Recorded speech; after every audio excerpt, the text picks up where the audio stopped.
Bonjour à tous! Nous allons découvrir les substituts grammaticaux. Après vous être documenté, voici nos explications sur les substituts grammaticaux. Voici la définition de substituts grammaticaux. Ce sont des mots qui remplacent d'autres mots ou groupes nominaux, tout en respectant le sens de ceux-ci. On les utilise pour éviter de répéter trop souvent les mêmes mots dans un texte. Il existe deux catégories de substituts grammaticaux, les substituts pronominaux et les substituts nominaux. Les substituts pronominaux. Pour éviter les répétitions, on peut remplacer un mot par un pronom. Celui-ci prend alors le genre et le nombre du mot qu'il remplace. Cela peut être un pronom personnel, un pronom démonstratif, un pronom possessif ou un pronom indéfini.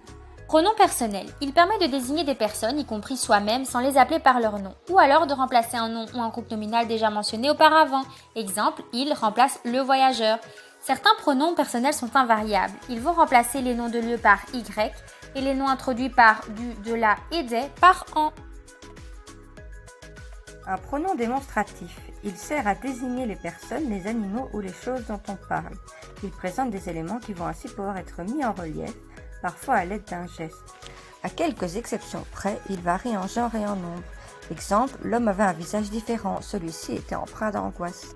Pronom possessif. Il indique le possesseur de l'objet ou de l'être dont il remplace le nom. Exemple, cette voiture est aussi ancienne que la vôtre. La vôtre, c'est la voiture qui est à vous. Un pronom indéfini. Il sert à désigner d'une manière imprécise, incertaine, indéterminée des personnes ou des choses. Exemple, les hommes étaient étranges. L'un était angoissé, l'autre euphorique. Les substituts nominaux. Ils permettent de remplacer un nom ou un groupe nominal par un autre afin de garantir la répétition.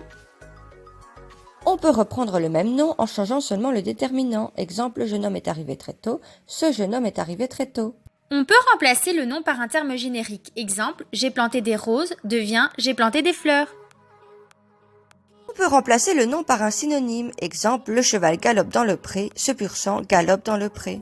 On peut remplacer le nom par un groupe nominal. Exemple, le cheval a l'air en forme devient ce pur sang, un animal jeune et fougueux a l'air en forme. Identifier un substitut dans une phrase ou un texte. Pour identifier un substitut dans une phrase ou un texte, la compréhension de ce qui est écrit est très importante.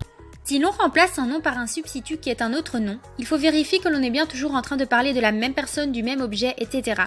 Le substitut n'est pas forcément du même genre que le nom référent. Exemple, on peut remplacer le nom féminin la Meuse par le nom masculin le fleuve. Si l'on remplace un nom par un substitut qui est un pronom, le substitut est obligatoirement de même genre et de même nom que le nom référent. Exemple, on remplacera le nom féminin la Meuse par le pronom féminin elle. Merci pour votre écoute!